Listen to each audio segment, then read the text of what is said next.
I was born September the 6th, 1918. Went to grammar school in Birmingham, Alabama.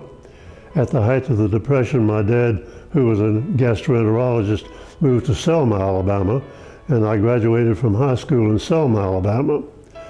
I went to the University of Alabama and got my AB degree there, then went to the University of Pennsylvania and received my MD in 1940. Why did you move to Asheville? We're Baptists, and there's a Baptist assembly ground near Asheville known as Ridgecrest.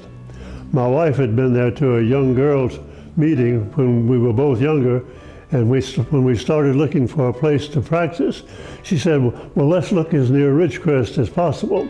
And since Asheville had the nearest hospital to Ridgecrest, that's the way I got here. Describe Asheville when you arrived. We came down to look at the place in late September, and to our amazement, while it was hot in Mayos in Rochester, Minnesota, they were expecting a light freeze in September here. They said one of the best views of Asheville was to go up on Bowcatcher and look and see the city from the heights. Francis and I drove up as far as we dared go up Bowcatcher and got so scared we turned around without ever driving to see the view. I came here to work with an older surgeon, Dr. Julian Moore, who was probably the busiest surgeon in Western North Carolina. And for the first 3 years, about all I did was work and come home. And it was a very busy time. All the soldiers had not yet returned from service, and the doctors who were here were still very busy. What attracted you to the Asheville Rotary Club? I had two friends, Ralph Marsh Sr. and Ralph Marsh Jr. Ralph Sr.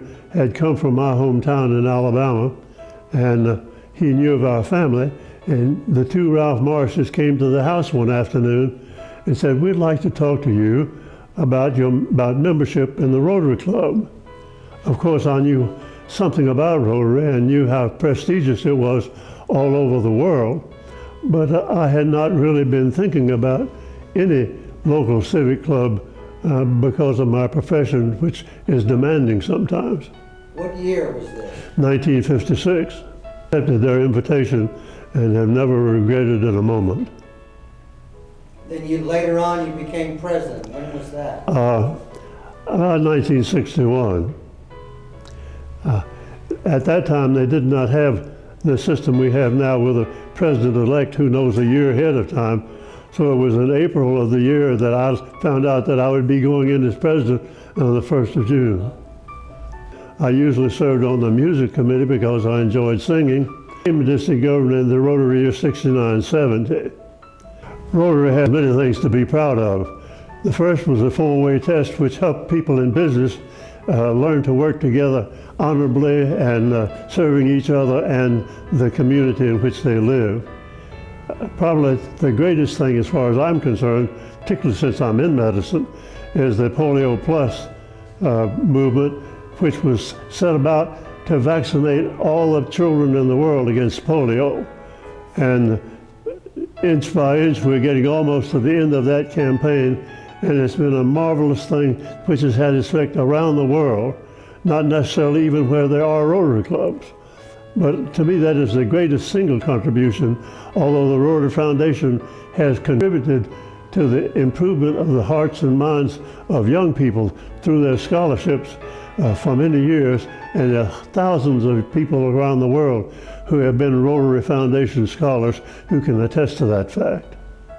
I've been in Rotary nearly 50 years.